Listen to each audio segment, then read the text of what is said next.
ಶಿಕ್ಷಕರ ಕ್ಷೇತ್ರದಿಂದ ವಿಧಾನ ಪರಿಷತ್ ಸದಸ್ಯನಾಗಿ ಆಯ್ಕೆಯಾಗಿದ್ದ ಪುಟ್ಟಣ್ಣ ತಮ್ಮ ಸ್ಥಾನಕ್ಕೆ ರಾಜೀನಾಮೆ ಕೊಟ್ಟು ಕಾಂಗ್ರೆಸ್ ಪಕ್ಷ ಸೇರ್ಪಡೆಯಾಗಿದ್ದಾರೆ. ವಿಪಕ್ಷ ನಾಯಕ ಸಿದ್ದರಾಮಯ್ಯ ಪುಟ್ಟಣ್ಣನವರನ್ನು ಕಾಂಗ್ರೆಸ್ಗೆ ಸ್ವಾಗತಿಸಿದರು. ಪುಟ್ಟಣ್ಣ ಬಿಜೆಪಿಯ ಪರಿಷತ್ ಸದಸ್ಯರಾಗಿದ್ದರು. ಇನ್ನೂ ಅವರ ಅವಧಿ ಪೂರ್ಣ ಆಗಿಲ್ಲ, ಆದರೂ ಪರಿಷತ್ ಸದಸ್ಯತ್ವಕ್ಕೆ ರಾಜೀನಾಮೆ ಕೊಟ್ಟಿದ್ದಾರೆ. ಇತ್ತೀಚಿನ ಭ್ರಷ್ಟಾಚಾರ, ಕೋಮುವಾದಕ್ಕೆ ಬೇಸತ್ತಿದ್ದಾರೆ ಅಂತ ಸಿದ್ದರಾಮಯ್ಯ ಹೇಳಿದ್ದಾರೆ. ಪಕ್ಷಕ್ಕೆ ಸ್ವಾಗತ ಮಾಡಿದ್ದಾರೆ. ಅವರು ವಿಧಾನ ಪರಿಷತ್ತಿನ ಸದಸ್ಯತ್ವಕ್ಕೆ ರಾಜೀನಾಮೆ ಕೊಟ್ಟು ಕಾಂಗ್ರೆಸ್ ಪಕ್ಷವನ್ನ ಸೇರ್ತಕ್ಕಂಥವರು ಬಹಳ ವಿರಳ. ಇತ್ತೀಚಿನ ಭಾರತೀಯ ಜನತಾ ಪಕ್ಷದ ಭ್ರಷ್ಟಾಚಾರ, ಅವರ ಕೋಮುವಾದ, ಅಭಿವೃದ್ಧಿ ಕಾರ್ಯಕ್ರಮಗಳಿಗೆ ತಿಲಾಂಜಲಿ ಇಟ್ಟು ಜನರ ಭಾವನೆಗಳನ್ನ ಹಿಂದುತ್ವದ ಆಧಾರದ ಮೇಲೆ ಕೆರಳಿಸ್ತಕ್ಕಂಥದ್ದು, ಎಲ್ಲ ವಿಚಾರಗಳ ಬಗ್ಗೆ ಬೇಸತ್ತು ಅವರು ಬಿಜೆಪಿಯನ್ನ ತೊರೆದಿದ್ದಾರೆ. ಹಾಗೆ ಅವ್ರು ಬರೋದ್ರಿಂದ ನಮ್ಮ ಪಕ್ಷಕ್ಕೆ ಶಕ್ತಿ ಬರ್ತದೆ.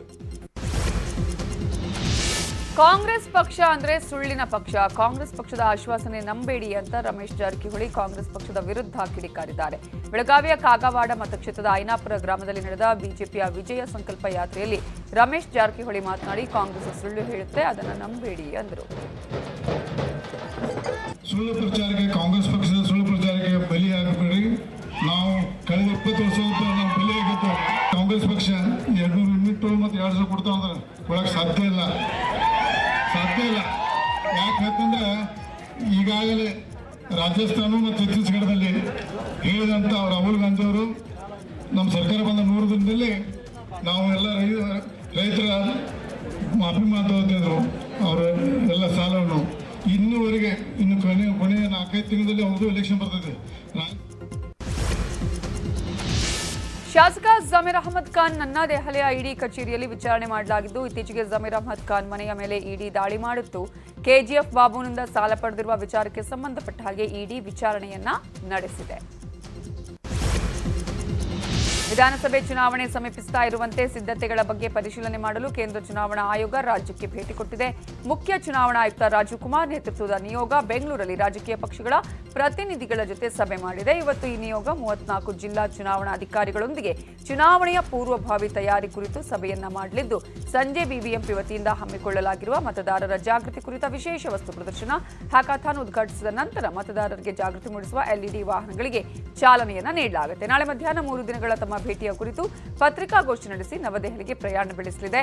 ನಂತರ ರಾಜ್ಯದ ಚುನಾವಣೆ ದಿನಾಂಕ ಪ್ರಕಟಕ್ಕೆ ಸಂಬಂಧಪಟ್ಟಂತಹ ನಿರ್ಧಾರ ಕೈಗೊಳ್ಳುವ ನಿರೀಕ್ಷೆ ಇದೆ. ಬೆಂಗಳೂರಿನ ಬೇಗೂರು ಪೊಲೀಸರು ಭರ್ಜರಿ ಕಾರ್ಯಾಚರಣೆ ನಡೆಸಿ ಕುಖ್ಯಾತ ಹನಿ ಟ್ರ್ಯಾಪ್ ಗ್ಯಾಂಗ್ ಅನ್ನು ಖೆಡ್ಡಾಕ್ಕೆ ಕೆಡವಿದ್ದಾರೆ. ಈ ಘಟನೆ ಸಂಬಂಧ 2 ಮಹಿಳೆಯರು ಸೇರಿ 4 ಪುರುಷರನ್ನ ಬಂಧಿಸಲಾಗಿದೆ. ಆರೋಪಿಗಳು ಯುವತಿಯರನ್ನ ಮುಂದಿಟ್ಟುಕೊಂಡು ಬಡೋ ಅಂಡ್ ಟ್ಯಾಗ್ಡ್ ಎನ್ನುವ ವೆಬ್ಸೈಟ್ ಅಲ್ಲಿ ಗಿರಾಕಿಗಳನ್ನ ಬಲೆಗೆ ಬೀಳಿಸುತ್ತಿದ್ರು. ಆರೋಪಿಗಳಾದ ಅನಿಲ್ ಕುಮಾರ್, ಶಿವಶಂಕರ್, ಗಿರೀಶ್, ರಾಮಮೂರ್ತಿ ಯುವತಿಯರ ಅರೆನಗ್ನ ಫೋಟೋ ಕಳಿಸಿ ಹಣಕ್ಕೆ ಡಿಮ್ಯಾಂಡ್ ಮಾಡ್ತಿದ್ರು. ಈ ಗ್ಯಾಂಗ್ ವ್ಯಕ್ತಿಯೊಬ್ಬನನ್ನ ಟ್ರ್ಯಾಪ್ ಮಾಡಿ 10 ಲಕ್ಷ ಹಣಕ್ಕೆ ಡಿಮ್ಯಾಂಡ್ ಮಾಡಿದ್ದು 3 ಲಕ್ಷ ಹಣ ಕೊಡೋದಕ್ಕೆ ಮುಂದಾಗಿದ್ರು ಆರೋಪಿಗಳು. ವಿಡಿಯೋ ಲೀಕ್ ಮಾಡುವ ಬೆದರಿಕೆಯನ್ನು ಹಾಕಿದ್ರಿಂದ ಆತ ಪೊಲೀಸರಿಗೆ ದೂರು ಕೊಟ್ಟಿದ್ದ. ಸದ್ಯ ಬೇಗೂರು ಪೊಲೀಸರು ಆರೋಪಿಗಳ ಹೆಡೆ ಮುರಿ ಕಟ್ಟಿದ್ದಾರೆ. ರಾಜ್ಯ ಕರಾವಳಿ ಜಿಲ್ಲೆಗಳಲ್ಲಿ ಮತ್ತೆ ಬಿಸಿಲಿನ ತಾಪ ಹೆಚ್ಚಾಗಿದೆ. ಹೀಗಾಗಿ ಉಡುಪಿ, ಉತ್ತರ ಕನ್ನಡ ಹಾಗೂ ದಕ್ಷಿಣ ಕನ್ನಡ ಜಿಲ್ಲೆಗಳ ಕೆಲವು ಸೀಮಿತ ಸ್ಥಳಗಳಿಗೆ ಉಷ್ಣ ಅಲೆಯ ಎಚ್ಚರಿಕೆಯನ್ನ ಹವಾಮಾನ ಇಲಾಖೆ ಕೊಟ್ಟಿದೆ. ನಿನ್ನೆ ಮಂಗಳೂರಿನ ಪಣಂಬೂರಿನಲ್ಲಿ ರಾಜ್ಯದ ಅತಿ ಹೆಚ್ಚು ಗರಿಷ್ಠ ಉಷ್ಣಾಂಶ 38.8 ಡಿಗ್ರಿ ಸೆಲ್ಸಿಯಸ್ ದಾಖಲಾಗಿದೆ. ಉತ್ತರ ಕನ್ನಡ ಜಿಲ್ಲೆಯ ಕಾರವಾರದಲ್ಲಿ 38.6, ಉಡುಪಿ ಜಿಲ್ಲೆಯ ಬ್ರಹ್ಮಾವರದಲ್ಲಿ 38.4 ಹಾಗೂ ಉತ್ತರ ಕನ್ನಡ ಜಿಲ್ಲೆಯ ಹೊನ್ನಾವರದಲ್ಲಿ 38.2 ಡಿಗ್ರಿ ಸೆಲ್ಸಿಯಸ್ ಉಷ್ಣಾಂಶ ದಾಖಲಾಗಿದೆ. ನೀಲಗಿರಿ ಮರಗಳಿಗೆ ಬೆಂಕಿ ಹೊತ್ತಿದ ಘಟನೆ ಧಾರವಾಡದ ದಾಸನಕೊಪ್ಪ ವೃತ್ತದ ಬಳಿ ನಡೆದಿದೆ. ಬೆಂಕಿ ಕೆನ್ನಾಲಿಗೆಗೆ ಸಾಕಷ್ಟು ಮರಗಳು ಸುಟ್ಟು ಕರಕಲಾಗಿವೆ. ದಿಢೀರನೆ ಮರಗಳಲ್ಲಿ ಬೆಂಕಿ ಕಾಣಿಸಿಕೊಂಡಿದ್ದು ಅಗ್ನಿಶಾಮಕ ಸಿಬ್ಬಂದಿ ಬೆಂಕಿ ನಂದಿಸಿದ್ದಾರೆ.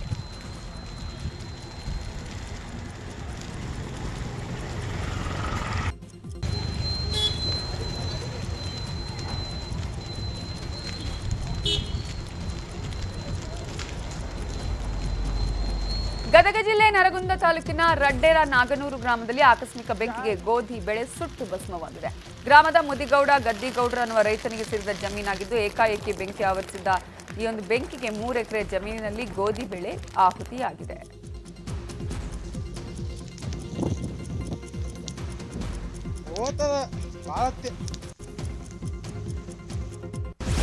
ಬೆಂಗಳೂರಲ್ಲಿ ಗುಜರಿ ಗೋಡೌನ್ಗಳಲ್ಲಿ ಅಗ್ನಿ ಅವಘಡ ಸಂಭವಿಸಿದೆ. ಸುಮಾರು 5-6 ಗೋಡೌನ್ಗಳಿಗೆ ಹೊತ್ತಿಕೊಂಡಿರುವಂತಹ ಬೆಂಕಿಗೆ ಆಹುತಿಯಾಗಿದ್ದು, ನಾಯಂಡಹಳ್ಳಿ ಬಳಿಯ ಪ್ರಮೋದ ಲೇಔಟ್ನಲ್ಲಿರುವ ಗೋಡೌನ್ ಧಗಧಗಿಸಿದೆ. ಸ್ಥಳಕ್ಕೆ 5 ಅಗ್ನಿಶಾಮಕ ವಾಹನ ದೌಡಾಯಿಸಿ ಬೆಂಕಿ ನಂದಿಸಿವೆ.